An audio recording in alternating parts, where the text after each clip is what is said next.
పూరా లోకల్. నేను అనుకుంటుంది ఏంటంటే నా ఉద్యమ ప్రస్థానానికి సంబంధించి వారికి ఉన్న జ్ఞానం కానీ వారి జ్ఞానానికి నా జోహార్లు. ప్రస్థానానికి సంబంధించి వారికి ఉన్న జ్ఞానం గదే అని చెప్పి నేను భావిస్తా ఉన్నా. ఇక రెండో విషయం ఏమంటారా, ఇతర కార్యక్రమాలకు సంబంధించి ఇతర విషయాలకు సంబంధించి వారు మాట్లాడింది మనకు చాలా స్పష్టంగా కనపడింది. ఆ మాటలు ఇవాళ కొత్తగా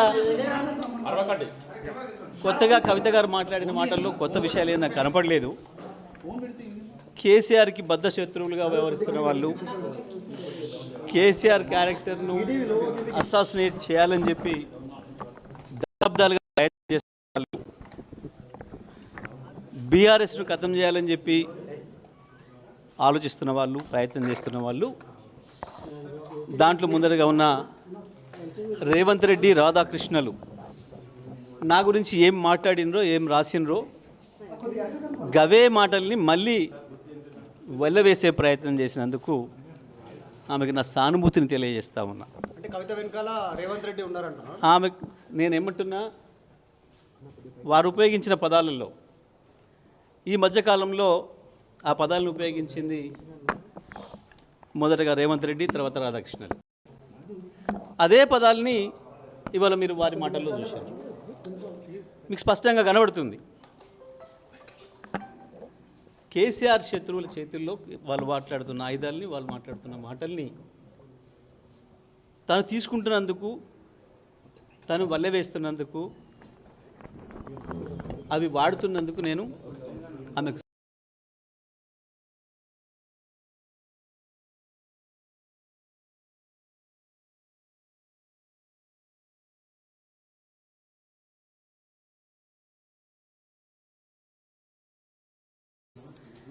జరిగిన ఉద్యమాలన్నిటికీ, వచ్చిన విజయాలన్నిటికీ నాదే బాధ్యత, నేనే కారకుని అని కనుక వారు భావిస్తే ఈసారి జరిగిన ఓటమికి కూడా నేనే బాధ్యత వహిస్తా. నాకేం భయం లేదు. తప్పకుండా గెలుపు మాత్రమే నాది, ఓటమి నాది కాదని పారిపోయేవాడిని కాదు నేను. గెలుపుకు నేనే బాధ్యుని అయినప్పుడు ఓటమి కూడా నేనే బాధ్యుని, ఓటమికి నేనే బాధ్యుని అయినప్పుడు గెలుపు కూడా నేనే బాధ్యుని. 2001 నుంచి ఇప్పటి వరకు జరిగిన నల్గొండ జిల్లాలో జరిగిన ఉద్యమాలన్నిటికీ, గెలుపటంలన్నిటికీ నేను బాధ్యుని, అందులో నాకేం సందేహం లేదు. నేను ఒక్కరిని మాత్రమే కాదు, తప్పకుండా పార్టీ అనేది గొప్పది, పార్టీ అనేది పెద్దది. మన గెలుపోవడంలకు అన్నిటికీ పార్టీ ఉంటుంది తప్ప మనం వ్యక్తులుగా ఏదో చేస్తామని ఎవరైనా అనుకుంటే అది వాళ్ళ భ్రమ. కొంతమంది తమకు తాము ఎక్కువ ఊహించుకొని ఏదేదో అయిపోతారు, కానీ నేను అట్లా అయిపోయింది కాదు. నేను పార్టీ సైనికుల్ని, క్రమశిక్షణ గల సైనికుల్ని 25 ఏళ్ళుగా. ఆ విషయం కేసీఆర్ గారే ఎన్నో సందర్భాల్లో చెప్పాను, మీ అందరి సాక్షిగా. కాబట్టి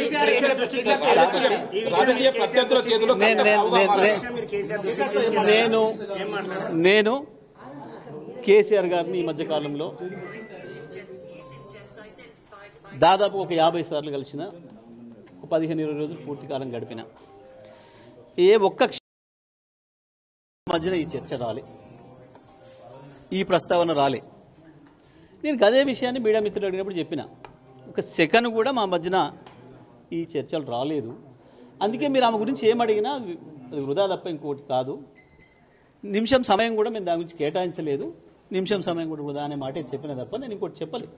కేసీఆర్ దగ్గర నేను ఏం మాట్లాడిను, అది రాలేదు కాబట్టి చెప్పిన. నేను దాంట్లో ఏం పెద్ద ఆశ్చర్యమేం లేదు, దాంట్లో మాట్లాడకూడదు ఏం లేదు, లేకపోతే అన్పార్లమెంటరీ లేదు, ఇంకొకటి లేదు. కేసీఆర్ గారి గురించి వెళ్ళి కేసీఆర్ దగ్గర మేమేం మాట్లాడినాం అదే చెప్పినాం.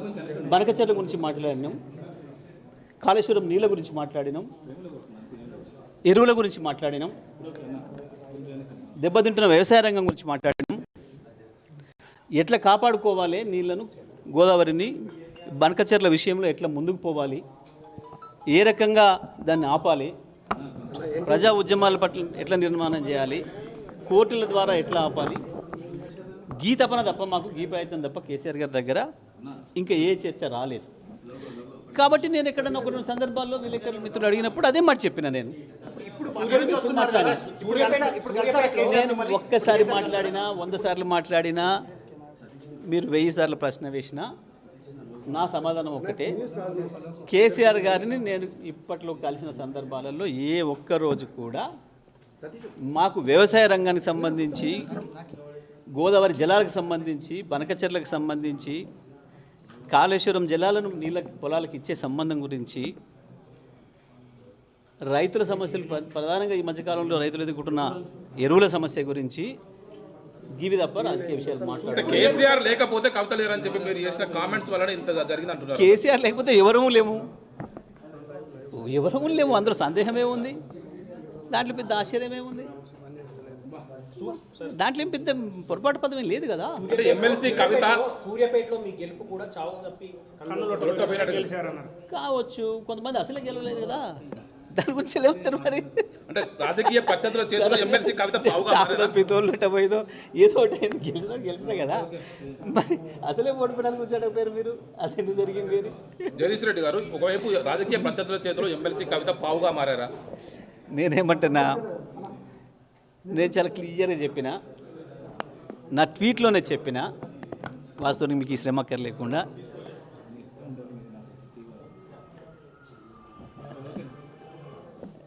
రేవంత్ రెడ్డిలు, రాధాకృష్ణలు ఈ మధ్యకాలంలో నా గురించి మాట్లాడిన పదాల్ని మరొకసారి వల్లవేసే ప్రయత్నం, వారికి సానుభూతిని తెలియజేస్తున్నా అని చెప్పిన. It is very clear.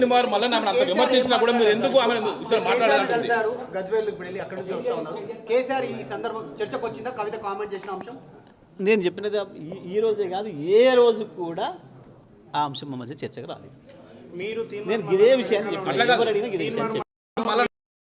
కీలక నేతలు తిట్టించారని చెప్పి ఆమె ఆరోపిస్తున్నారు. నేనేమంటున్నా, ఈ విషయాలు ఏది మేము ఎప్పుడు చర్చించలేదు. సరే, ఆమె అన్నది కూడా నేను ఇప్పుడు మీరు అంటారు కానీ అది వినలేదు నేను. ఆ విషయం నేను వినలేదు. అంటే ఒక మామూలుగా బీఆర్ఎస్ పార్టీ నేతగా, ఒక కేసీఆర్ సైనికుడిగా మీరు ఆమె పైన అంత యాడ్స్ కామెంట్ చేస్తే మీరు ఎందుకు సపోర్ట్గా మాట్లాడలేదు? ఆమె అదే అంటుంది. ఆమె మరి నేను చూడలేదు ఆ విషయం. నేను చూసింటే మాట్లాడేవాడిని. బహుశా నేను 2-3 డేస్ నేను మీడియాకి అందుబాటులో లేనట్టున్నా, చూడలేదు. Right, thank you.